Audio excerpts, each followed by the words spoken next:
श्री शिवलीला अमृत कथासार. लेखक जितेंद्रनाथ ठाकूर. वाचक मनीषा. अध्याय 7. सुमेधा आणि सोमवंत, मदन आणि पिंगला, सुमती आणि भद्रायू. श्री गणेशाय नमः.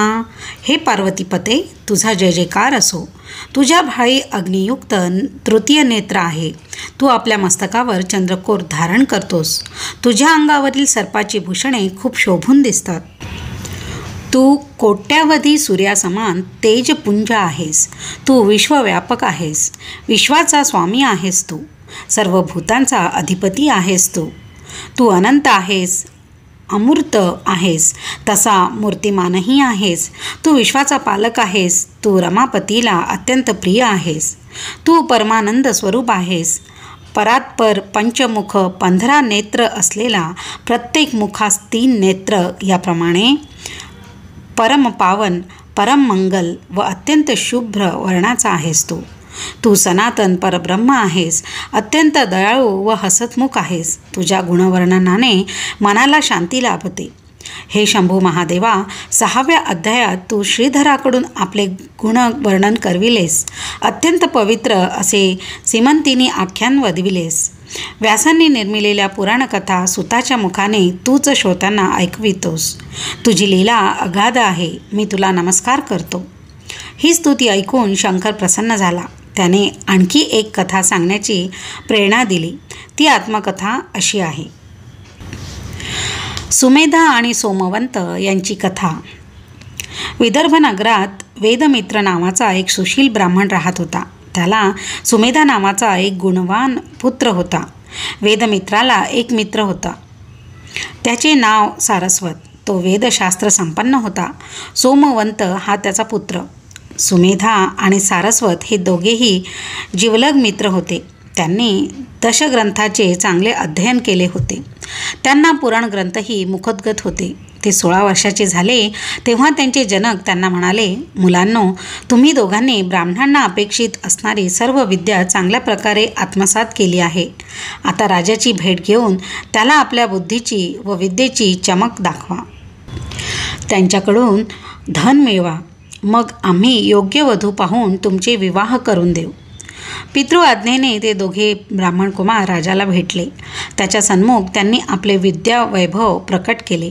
त्यांचे ज्ञान पाहून राजा प्रसन्न झाला. मग पारितोषिक देण्याआधी राजाने त्या दोघांची एक विचित्र परीक्षा घेण्याचे ठरविले. तो त्यांना म्हणाला, मुलांनो, मी तुम्हाला एक काम सांगणार आहे. ते तुम्ही कशा प्रकारे करता त्यावरून तुमचे कौशल्य सिद्ध होईल. हे तुम्हाला मान्य आहे का? राजाच्या प्रस्तावाला दोघांनी होकार दिला. तेव्हा राजा म्हणाला, चित्रांगद हा नैषद नगरीचा राजा आहे. सीमंतिनी ही त्याची पत्नी साध्वी असून शंकराची परमभक्त आहे. ती शिव पार्वती प्रीत्यर्थ दाम्पत्याची पूजा करते. त्यांना भोजन, वस्त्रालंकार व दक्षिणा देते. तुमच्यापैकी एकाने स्त्री रूप घ्यावे आणि ब्राह्मण दाम्पत्य म्हणून तुम्ही दोघांनी तिच्याकडे जावे. ती तुमचा उत्तम सन्मान करेल. तेथून परत आल्यावर तिने दिलेली वस्त्राभूषणे तुम्ही मला दाखवा.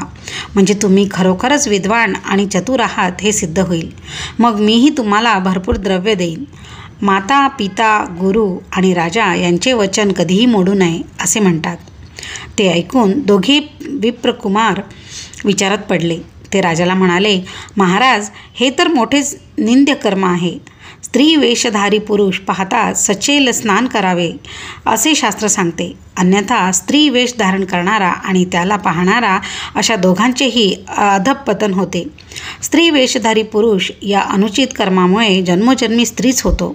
हे कुकर्म आम्ही कधीच करणार नाही. आम्ही विद्यावंत आहोत. आमची विद्वत्ता दाखवून धन मिळवू. लोक ज्ञानी ब्राह्मणाचा सन्मान करतात. त्यांना वंदन करून प्रार्थनापूर्वक धन देतात. विद्या ही पंडितांची माता. साक्षात कामधेनू. संकटात सहाय्य करते, प्रवासात रक्षण करते. ती माता पित्यांहून वेगळी आहे. विद्वत्ता पाहून राजे महाराजही नतमस्तक होतात. विद्याहीन मनुष्य म्हणजे दगड. जिवंत असूनही मृतवत. अशा मूर्खाचे तोंडसुद्धा पाहू नये. अशा मूढाला जन्म दिला म्हणून माताही दुःख करते. राजा म्हणाला, मुलांनो, तुमचे म्हणणे अगदी बरोबर आहे. तुम्ही स्वतःची विद्वत्ता सिद्ध केलीच आहे. आता तुम्ही वेषांतराचे नाटक किती हुबेहूब ठरविता तेच मला पाहावयाचे आहे. राजाने खूपच आग्रह केला तेव्हा कोठे ते कबूल झाले. मग राजाने वस्त्रालंकार आणून सोमवंताला स्त्रीवेश दिला. सुमेधा आणि स्त्रीवेशधारी सोमवंत दोघे प्रवासास निघाले. सोमवारी सायंकाळी सीमंतिनीचे शिवपूजन चालले असताना ते दोघे ब्राह्मण दाम्पत्याच्या रूपात तिच्याकडे गेले. सीमंतिनी अत्यंत हुशार होती. हे दोघे पुरुष आहेत हे तिच्या चाणाक्ष दृष्टीने तत्काळ ओळखले. पण तसे जराही भासवू न देता त्या शिवभक्त पतिव्रतेने त्या दाम्पत्याची शंकर आणि पार्वती समजून पूजा केली. त्यांना षड्स अन्नांचे भोजन दिले. अपार द्रव्य दक्षिणा वस्त्रे अलंकार देऊन त्यांना सन्मानाने निरोप दिला. सुमेधा आणि सोमवंत यांनी राजाची अट पूर्ण केली होती. नैषधात आल्यामुळे त्यांना चांगलाच धनलाभ झाला होता. आता राजाकडूनही द्रव्य रूपाने मोठे पारितोषिक मिळणार म्हणून ते आनंदाने मार्गक्रमण करीत होते. अरण्य मार्गाने जाताना पुढे सुमेधा व मागे सोमवंत चालत होता. सीमंतिनीने पूजन केल्यानंतर सोमवंतांचे शरीर स्त्री देहासारखे झाले होते आणि अरण्यातील एकांतात त्या स्त्रीच्या मनात जबरदस्त कामवासना उत्पन्न झाली.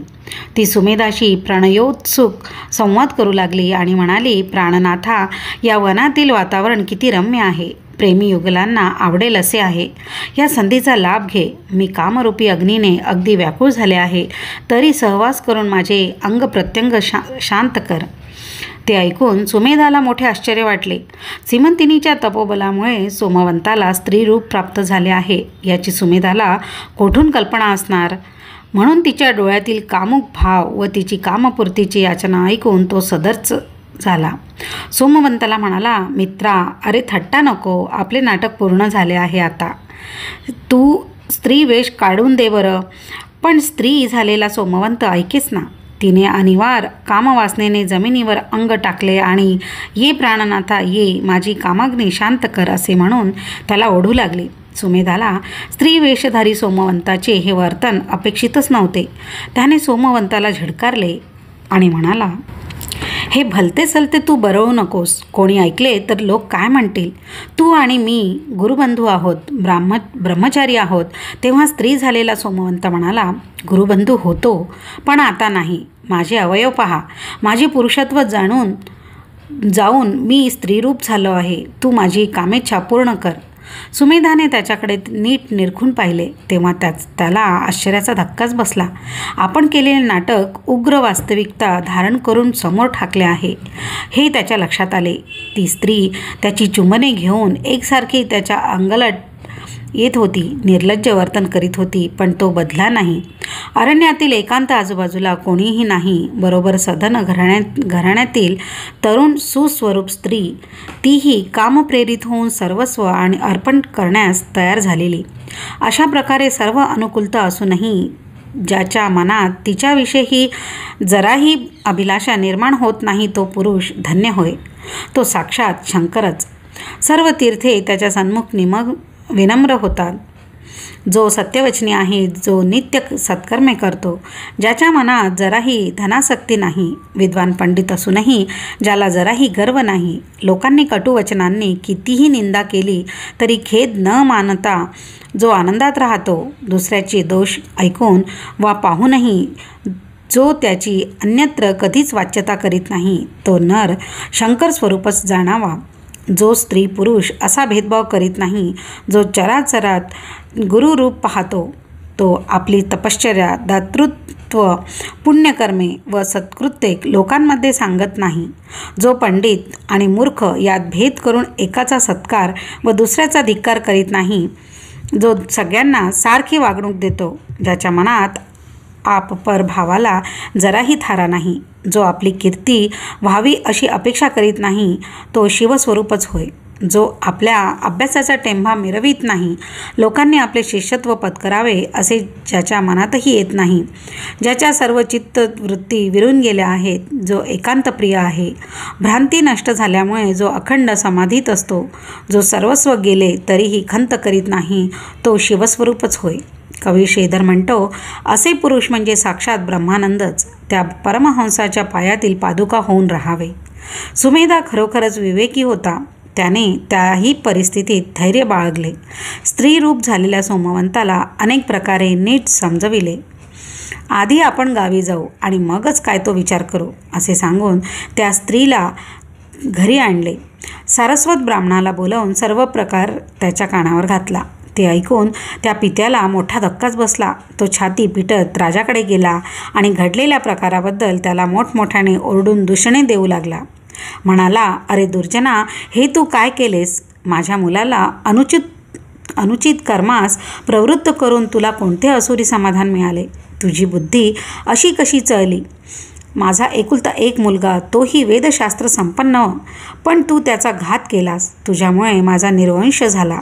ही सुद्धा ब्रह्महत्याच. या कृत्याने तुझी दुष्कृती होवो, तुझे तोंड काळे हो, तुला जगासमोर येण्याची लाज वाटो. यावर राजा काय बोलणार? त्याने लज्जेने मान खाली घातली. आपण सीमंतिनीची उगाच परीक्षा घेतली याचा त्याला पश्चाताप वाटू लागला. खिटे वेषांतर केलेल्या पुरुषाचे खऱ्या स्त्रीमध्ये कसे रूपांतर झाले याचेच त्याला मोठे कोडे पडले. काय करावे हेच त्याला सुचेना. त्याने विद्वान ब्राह्मणांना पाचारण केले व म्हणाला, मी वाटेल तेवढे द्रव्य खर्च करण्यास तयार आहे. तुम्ही काहीही करा, कोणताही प्रखर अनुष्ठान करा, पण या सोमवंतास पुन्हा पुरुषत्व प्राप्त करून द्या. तेव्हा ब्राह्मण म्हणाले, राजा, आम्हाला क्षमा करा. या बाबतीत आम्ही काहीच करू शकत नाही. ही तर ईश्वराचीच लीला आहे की ती कोणी व कशी बदलावी. तेव्हा राजाने देवीला प्रसन्न करून घेण्यासाठी 7 दिवस निराहार राहून अनुष्ठान केले. तिच्या प्रीत्यर्थ मोठा यज्ञ केला. त्याची तळमळ पाहून प्रसन्न झालेल्या भगवतीने त्याला दर्शन देऊन वर मागण्यास सांगितले. राजा म्हणाला, माते, माझ्यावर कृपा कर. सोमवंत नावाच्या विप्रपुत्राला माझ्या आगळिकीमुळे स्त्रीरूप प्राप्त झाले आहे. त्याला पुन्हा पुरुष कर. तेव्हा देवी म्हणाली, ही गोष्ट घडणे कदापि शक्य नाही. सीमंतिनी महान पतिव्रता, परम शिवभक्त व श्रेष्ठ तपस्विनी आहे. तिच्यापुढे माझे कर्तृत्वही थिटेच. आता मी सांगते ते ऐक. त्याला स्त्रीरूपच राहू दे. त्या स्त्रीचा सुमेधाशी विवाह लावून दे. या दाम्पत्यास दैवी गुण असलेला एक वेदज्ञ पुत्र होईल. देवीची आज्ञा मान्य करून राजाने वेदमित्र व सारस्वत या दोघांनाही बोलावून घेतले. त्यांना देवीचा संदेश सांगितला. त्याची क्षमा मागून त्यांचे मन वळविले. सुमेधाचा सोमवंतीशी विवाह लावून दिला. अंबिकेच्या वचनाप्रमाणे त्यांना एक बुद्धिमान पुत्र झाला. धन्य ती सीमंतिनी, धन्य तिची शिवभक्ती. तिला तिन्ही जगात उपमा नाही. तिच्या संकल्पाने जे घडले त्यात देवी पार्वतीनेही बदल केला नाही. आता ऐकूया मदन आणि पिंगला यांची कथा. सूत पुढे म्हणाले, श्रोते हो, मी तुम्हाला शिवमहात्म्यपर आणखी एक कथा सांगतो. ती लक्षपूर्वक ऐका. अवंती नगरात मदन नावाचा एक ब्राह्मण राहत होता. तो कामुक स्वभावाचा होता. पिंगला नावाची एक वेश्या होती. हा दुराचारी मदन तिच्या नादी लागला होता. सदानकदा तिच्याकडेच पडलेला असे. तिच्या मोहापायी त्याने आपल्या धर्मपत्नीचा, मातापित्यांचा त्याग केला. तो ब्रह्मकर्मेही करीत नसे. त्याला लोकलज्जेची चाड उरली नव्हती. तो मद्यमास सेवन करी अहोरात्र त्या वेश्येशी विलास करीत असे. त्या काळी ऋषभ नावाचा एक महान योगी लोकांच्या उद्धारासाठी भूलोकी संचार करीत होता. तो दीनदुबळ्यांची दुःखे, संकटे निवारण करीत असे. एके दिवशी भिक्षा मागत हिंडत असताना तो अकस्मात पिंगलेच्या द्वारी आला. त्या शिवयोग्याला पाहून पिंगला आणि मदन तत्परतेने सन्मुख गेले. त्याला सन्मानाने घरात आणले. त्याची षोडशोपचार पूजा केली. उत्तम पक्वान्नाचे भोजन आणि वस्त्रालंकार देऊन त्यास संतुष्ट केले. त्याला उत्तम शय्येवर निजवले. त्याला विश्रांती मिळावी म्हणून रात्रभर जागरण करून त्याचे पाय चेपले. त्याला वारा घातला. सूर्योदयाच्या सुमारास तो शिवयोगी एकदम अदृश्य झाला. याचे त्या दोघांनाही मोठे आश्चर्य वाटले. त्याच्या रूपाने प्रत्यक्ष शंकरानेच आपल्याला दर्शन दिले आहे, आपली सेवा घेतली असे म्हणून त्यांना मोठे समाधान वाटले. कालांतराने पिंगला आणि मदन मरण पावले. पूर्वजन्मी एक थोर शिवयोग्याची अल्पसेवा केल्यामुळे त्या दोघांनाही पुन्हा मनुष्यजन्म मिळाला. मदनाने दाशार्ह देशाचा राजा वज्रबाहो व त्याची पट्टराणी सुमती यांचा पुत्र म्हणून जन्म घेतला. पिंगलेचा सीमंतिनीची कन्या म्हणून जन्म झाला. तिचे नाव कीर्तिमालिनी ठेवण्यात आले. आता ऐकूया सुमती आणि भद्रायू यांची कथा. इकडे सुमती गरोदर असताना तिच्यावर एक कठीण प्रसंग ओढावला. दाशरथ राजा वज्रबाहूला अनेक राण्या होत्या. त्या सुमतीचा ते नेहमी द्वेष करायच्या. सुमतीला जर पुत्र झाला तर पुढे तोच राज्याधिकारी होणार म्हणून त्या सवतींनी तिचा काटा काढायचे ठरविले. अन्नातून तिच्यावर विषप्रयोग केला. ती मरणारच होती, पण नशिबाने वाचली. तरी विषाने आपले कर्तृत्व दाखविलेच. तिला रोग झाला. विष अंगावर फुटून तिला ठाई ठाई जखमा झाल्या. तशातच ती प्रसूत झाली. तिला मुलगा झाला.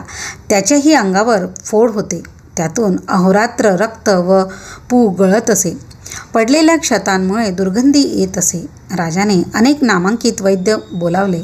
त्या दोघांवर खूप औषधोपचार केले, पण उपयोग मात्र झाला नाही. सुमती मोठ्या धैर्याने व्यथा सोसत होती. पण बाळाचे काय? तो रात्रंदिवस रडतच राही. त्या दोघांना मरण येत नव्हते आणि त्यांची व्याधीही बरीच होत नव्हती. त्यांच्या चिंतेने राजाला अहोरात्र चैन पडत नसे. झोपही येत नसे. शेवटी तो कंटाळला. त्याने एक कटू निर्णय घेतला. राणीला आणि मुलाला रथात घालून घोर निर्जन अरण्यात सोडून दिले. व्याधिग्रस्त सुमती आपल्या बाळाला कडेवर घेऊन श्वापदांनी भरलेल्या त्या अरण्यातून मार्ग काढीत हिंडू लागली. देहाला दुःख होतेच, आता अंतःकरणही दुखावले होते. तिच्या पायांना दगड पोचत, काटे रुतत, अंग असह्य वेदनांनी ठणके.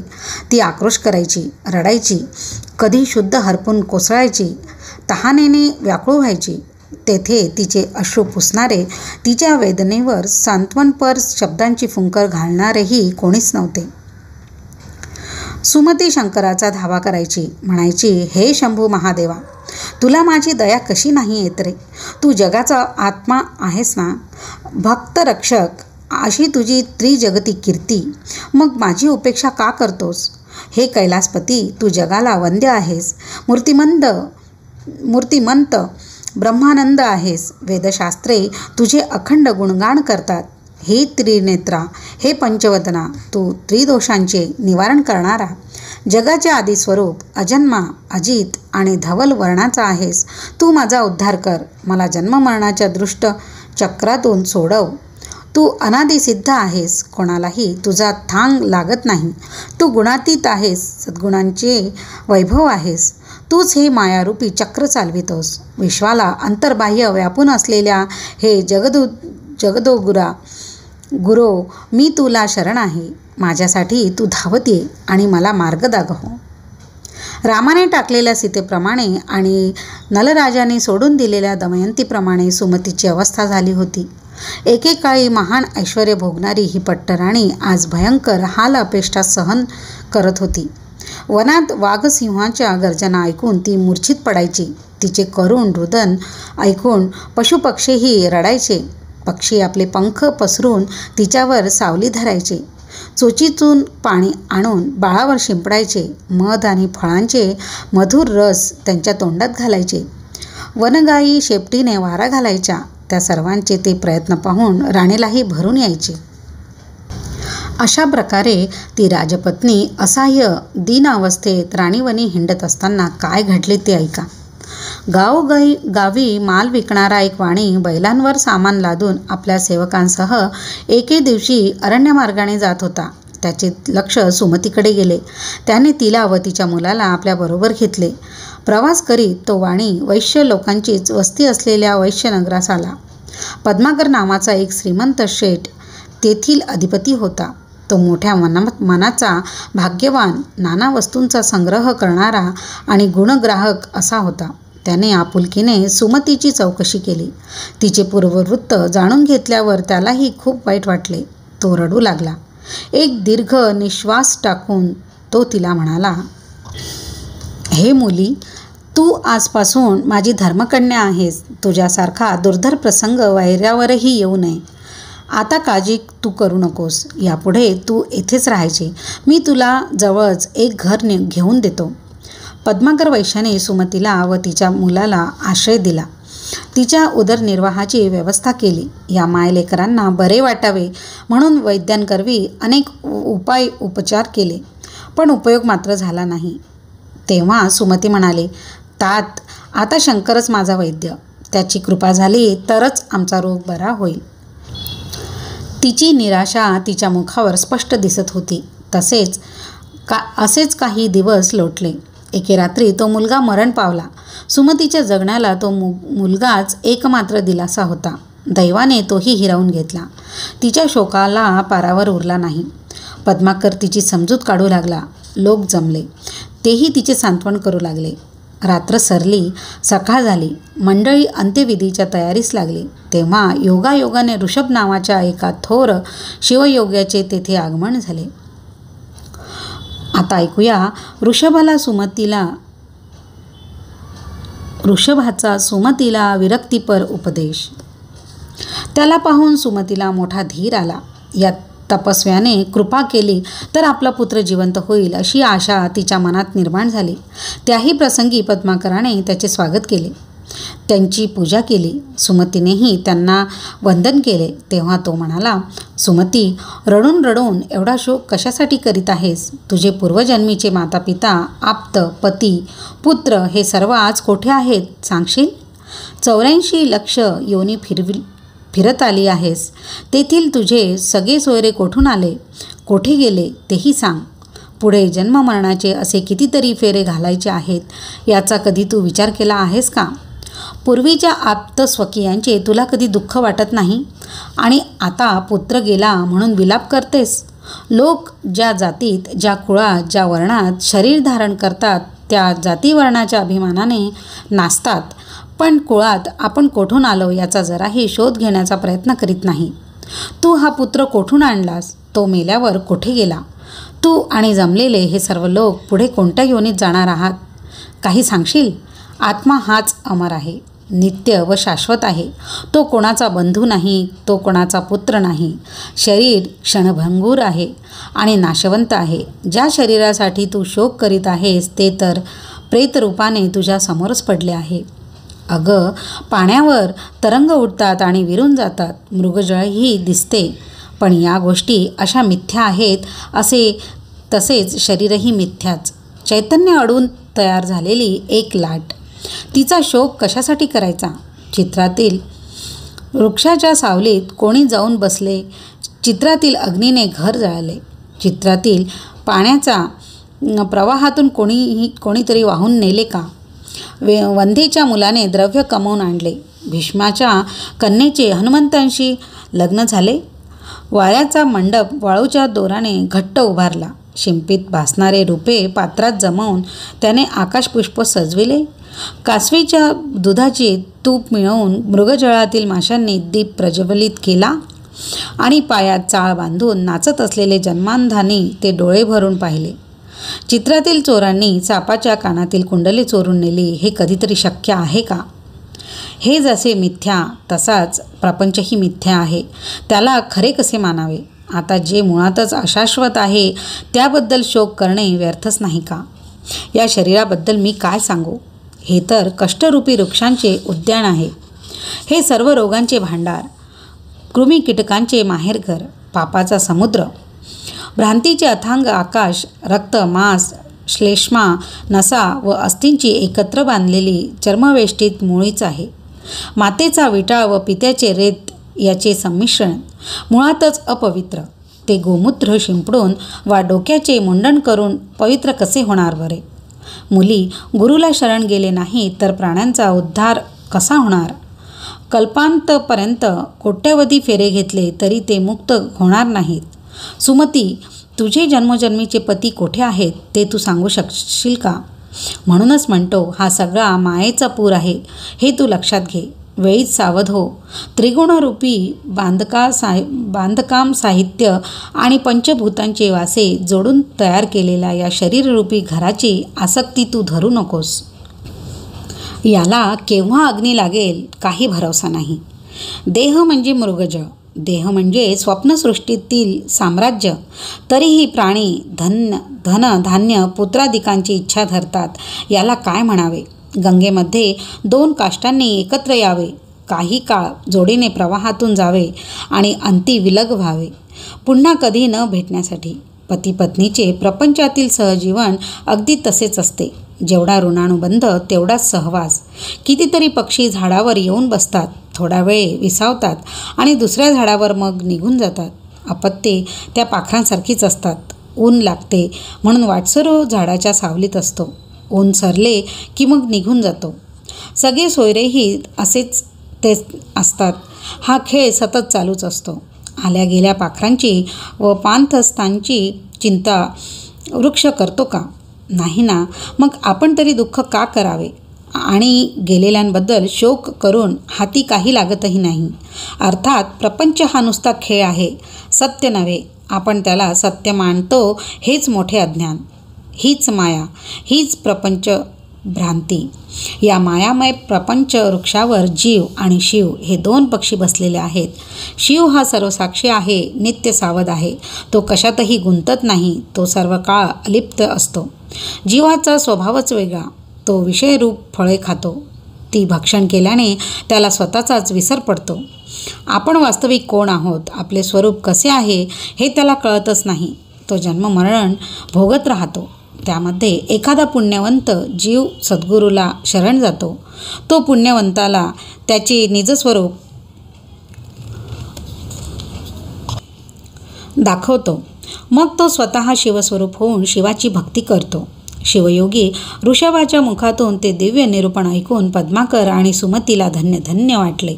अष्टसात्विक भावनांनी त्यांच्या डोळ्यातून अश्रुधारा वाहू लागल्या. सुमंतीने धावत जाऊन त्याचे पाय धरले व म्हणाली, हे योगेश्वरा, तुझे ज्ञान अगाध आहे. तू साक्षात शंकर आहेस. मी दीन अनाथ तुला शरण आहे. माझा उद्धार कर. मला जन्ममरणाच्या दुष्ट चक्रातून सोडव. तू इच्छा मात्रे काही करू शकतोस, म्हणूनच ही विनंती प्रार्थना करीत आहे. माझ्यावर तू कृपा कर. ते ऐकून ऋषभाचे मन द्रवले. त्याने सुमतीला शिवाचा मृत्युंजय मंत्र सांगितला. मग त्याच मंत्राने भारलेले भस्म तिच्या सर्वांगास लावले. त्या दिव्य भस्माच्या प्रभावाने सुमतीच्या अंगावरील सर्व जखमा तत्काळ बऱ्या झाल्या. ती अप्सरापेक्षाही सुंदर व तेजस्वी दिसू लागले. त्याने तसेच मंत्रोक्त भस्म तिच्या मृतपुत्राच्या अंगास लावले. त्या योगे प्राणसंचार होऊनही तोही जिवंत झाला. पूर्ण निरोगी व सुस्वरूप झाला. ते पाहून पद्माकरास परम आश्चर्य वाटले. तो स्फूर्तपणे म्हणाला, धन्य धन्य गुरुदेव, धन्य धन्य गुरुमंत्र. ही जे श्री गुरुचरणी नतमस्तक होतात त्यांना मृत्यूचे भय कोठून असणार. त्यांना संसाराची विपत्तीची भीती कधीच वाटत नाही. गुरुकृपेने त्यांच्या अंतःकरणातील भेदभाव व दुःख यांचे समूळ निरसन होते. त्यांच्या सद्भाग्याचे किती कौतुक करावे. त्यांना यश, कीर्ती, आयुरारोग्य, ऐश्वर्य, समृद्धी अशा सर्वच गोष्टी लाभतात. त्यांचे सर्व मंगलच होते. सुमतीचा आनंद काय वर्णन करावा. तिने आपल्या पुत्राला हृदयाशी कवटाळले आणि कृतज्ञतेने वृषभाकडे पाहू लागली. आपल्या मुलाला त्याच्या पायावर घातले व हात जोडून म्हणाली, हे सद्गुरुनाथा, मी माझा जीव तुझ्यावरून ओवाळून टाकला. माझ्या शरीराच्या पादुका करून तुझ्या चरणी घातल्या, तरी तुझे उपकार काही भेटणार नाही. शिवयोगी म्हणाला, हे मुली, या तुझ्या पुत्राला आयुष्य, आरोग्य, अद्भुत ऐश्वर्य प्राप्त होईल. हा पृथ्वीवर राज्य करेल. याची त्रिभुवनात कीर्ती होईल. मी याचे नाव भद्रायू ठेवित आहे. हा मोठा होईपर्यंत तू येथेच राहा. मी सांगितलेल्या मृत्युंजय मंत्राचा श्रद्धेने त्रिकाल जप कर. हा विद्वान होईल. हा अनेक कलाविद्यांमध्ये पारंगत होईल. पण एक गोष्ट मात्र लक्षात ठेव, हा राजपुत्र आहे ही गोष्ट कोठेही प्रकट करू नकोस. ऋषभाने त्या मायलेकांना आणि पद्माकराला अनेक आशीर्वाद दिले व दुसऱ्याच क्षणी अंतर्धान पावला. मग सुमती तेथेच राहिली. ऋषभाची आठवण झाली की तिला भरून यायचे. तिचा कंठ दाटून यायचा. डोळ्यात अश्रू तरळायचे. पद्माकराने तिला धर्मकन्या मानले होते. तो तिला हवे नको ते सर्व काही पाहायचा. आपला मुलगा सुनय याच्यापेक्षा भद्रायूचा जास्त काळजी घ्यायचा. त्याचे सर्व लाड पुरवायचा. आपल्या मुलाबरोबर त्याने त्याचीही मुंज केली. दोघांच्या अध्ययनाकडे समान लक्ष दिले. त्यांना वेदशास्त्र संपन्न केले. भद्रायू 12 वर्षाचा झाला. तो सुशील व धीर गंभीर स्वभावाचा होता. आईची सेवा करायचा. एके दिवशी शिवयोगी ऋषभ पुन्हा अकस्मात प्रकट झाला. सुमती व भद्रायूने धावत जाऊन त्यांचे पाय धरले. अश्रूंनी त्याचे चरण धुतले. आदराने घरात नेऊन त्यांचे पूजन केले. त्याची मनोभावे स्तुती केली. पूर्वीचे उपकार स्मरून कृतज्ञता व्यक्त केली. प्रेमपूर्वक सेवा केली. त्यांचा भक्तिभाव पाहून प्रसन्न झालेल्या ऋषभाने भद्रायूला नीतिधर्म समजावून सांगितला. ऋषभाचा भद्रायूला धर्मनीतीपर उपदेश. ऋषभ म्हणाला, बाळ भद्रायू, वेद, शास्त्रे, पुराणे यांच्यामध्ये धर्म व नीती या विषयक जे नियम सांगितलेले आहेत त्यांचे यथायोग्य पालन कर. माता, पिता व गुरु यांच्यावर निष्ठा ठेव. पुढे राजा झाल्यावर गो, ब्राह्मण, प्रजाजन यांचे नीट पालन कर. सर्व भूतांच्या ठाई एक शिवतत्वच आत्मरूपाने विराजमान आहे याचे नित्यस्मरण ठेव. वर्णाश्रमाला अनुसरून वाग. स्वधर्म कितीही कठीण असला तरी टाकू नकोस. विचारपूर्वक कृती कर. काळ, वेळ आणि आसपास कोण आहे याचे भान ठेवूनच बोल. सर्वत्र सावध राहा. मित्र कोण, शत्रू कोण, आपला द्वेष कोण करतो ते व्यवस्थित पडताळून पहा. आपले उत्पन्न किती, आपला खर्च किती, आपले सामर्थ्य किती, आपले कोठे आपण दुर्बल आहोत, आपण सेवक कसे आहेत, आपले ते कसे काम करतात, त्यांचे वर्तन कसे आहे, ते आपले हितचिंतित की नाहीत, ते सर्व आपल्याला यश देतात की अपयश यावर नेहमीच लक्ष ठेव. अतिथी, देव, मित्र, स्वामी, वेदविद्या, यज्ञकर्मे, पशु, शेती, विद्या आणि संपत्ती यांच्याकडे वारंवार लक्ष द्यावे.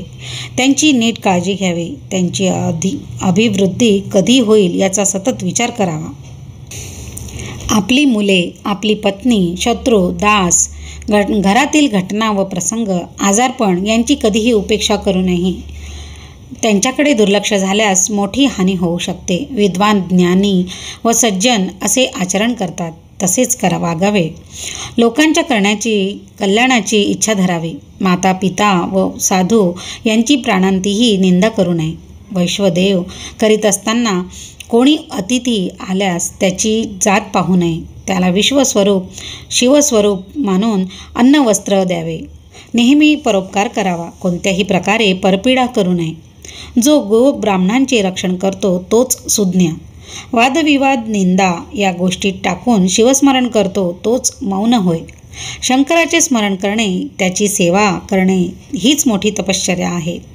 परस्त्री, परद्रव्य यांची अभिलाषा धरू नये. शिवपूजन यथासांग करावे. शास्त्रे श्रद्धेने ऐकावीत. स्नान, जप, अध्ययन, होम, गोब्राह्मणांची सेवा, श्रवण, मनन, निजध्यास ह्या गोष्टी आळस न करता तत्परतेने कराव्यात. देव, भूते म्हणजे अन्य जीव, ऋषी, पितर व मनुष्य ह्यासाठी नित्यनेमाने अन्न, द्रव्य, वस्त्रादी त्याग करणे यालाच पंचयज्ञ म्हणतात. तो त्यागमय यज्ञ प्रेमपूर्वक करावा. श्रम, भोजन आणि निद्रा या गोष्टी प्रमाणात असाव्यात. दान, सत्कर्म, अभ्यास व श्रवण यात कधीच आळस करू नये. धर्मपत्नीवर नेहमी प्रेम करावे. परस्त्रीविषयी आदर व सद्भावना ठेवावी. शत्रूंविषयी क्रोध, साधुजनांविषयी नम्रता, द्वेष्टा जनविषयी मद, संत व भक्त याविषयी विनय व साम्यभाव, संसारात संत्रस्त करणाऱ्या दुर्जनाविषयी मत्सर व दंभ आणि सर्वसामान्य लोकांविषयी हितभावना धरावी. भल्या माणसांना वंदन करावे. पृथ्वी जिंकण्यासाठी अभिमान धरावा आणि ब्राह्मणांसन्मुख निरहंकार होऊन वर्तावे. शिवनाम घेतल्याने, वाणीचे दान दिल्याने, हातांचे देवळात गेल्याने, तीर्थयात्रा केल्याने, पायांचे, पुराणांचे आदरपूर्वक श्रवण केल्याने, कानांचे, साधुसंतांना आलिंगन दिल्याने, त्वचेचे, शंकराचे दर्शन घेतल्याने, डोळ्यांचे व स्तोत्र म्हटल्याने जिव्हेचे सार्थक होते.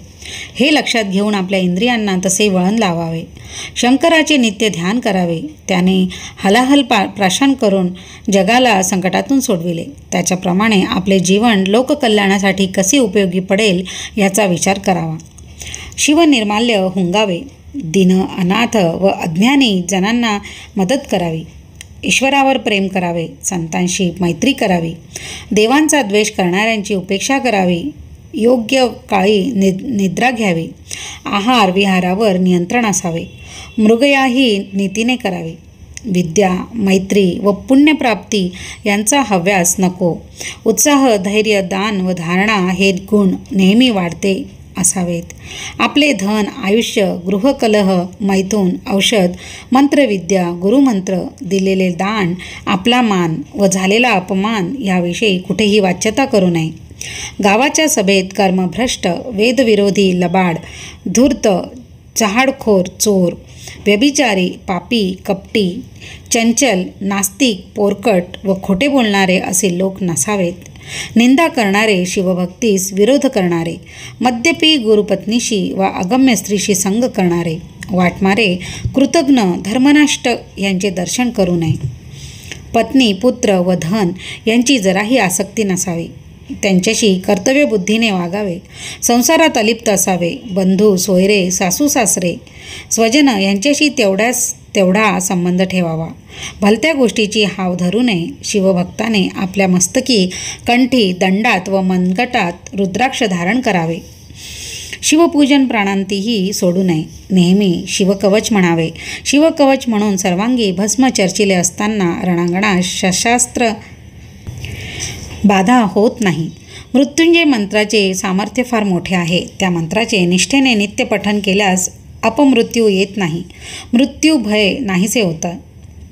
आततायी मार्गसंस्थांचा घात करणारे, ब्राह्मणांना जीवे मारणारे, यांचा वध करणारे, सोमवार, प्रदोष, शिवरात्र या व्रतांचे श्रद्धेने विधियुक्त आचरण करावे.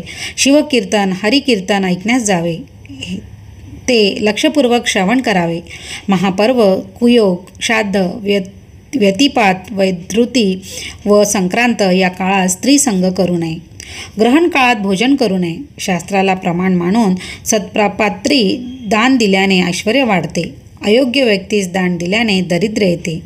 वेद, शास्त्रे, पुराणे व भगवत भक्तीपर कीर्तन हे गुरुकडून व ब्राह्मणांकडून श्रवण करावे. त्यात एक वेगळाच आनंद असतो.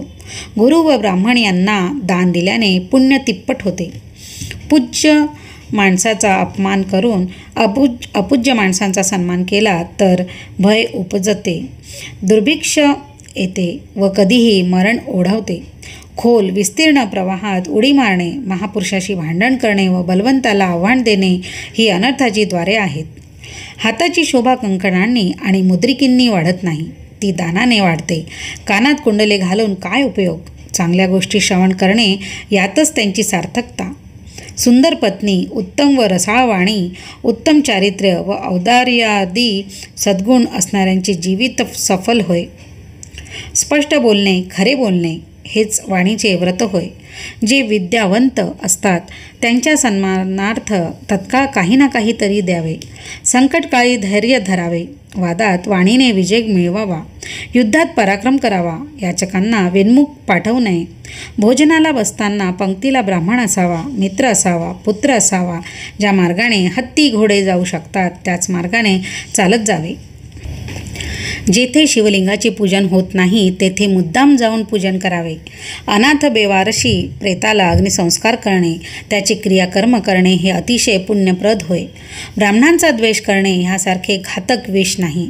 सत्संग अहोरात्र करावा. त्याच्यापुढे अमृतही तुच्छ आहे. जो दुसऱ्याचे कर्तृत्व पाहून चरफटत नाही, जो दुसऱ्याच्या आनंदात मनपूर्वक सहभागी होतो, जो दुसऱ्याचे शुभवृत्त ऐकून खुश होतो, जो सर्वांचे हित चिंतितो, तोच खरा शिवभक्त. पृथ्वीवर अनेक प्रकारची मौल्यवान रत्ने सापडतात, पण ती तर निर्जीव पाषाण होत.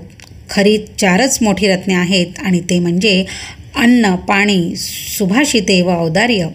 कोणाच्याही वर्मावर बोट ठेवून त्याला अपमानित करू नये. साधू संतांचे आशीर्वाद घ्यावेत.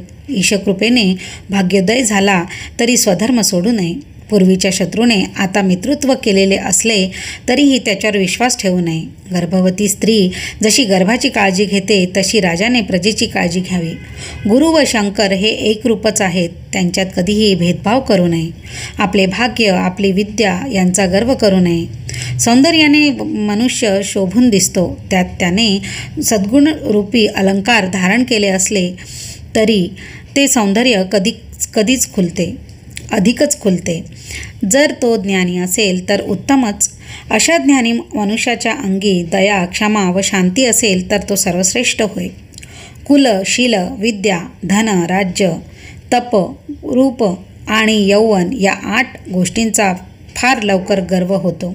म्हणून सावध राहावे, मनाला त्यात गुंतू देऊ नये. सूत पुढे म्हणाले, अशा प्रकारे त्या शिवयोग्याने भद्रायूला अनेक प्रकारे सद्धर्माचा व नीतीचा उपदेश केला.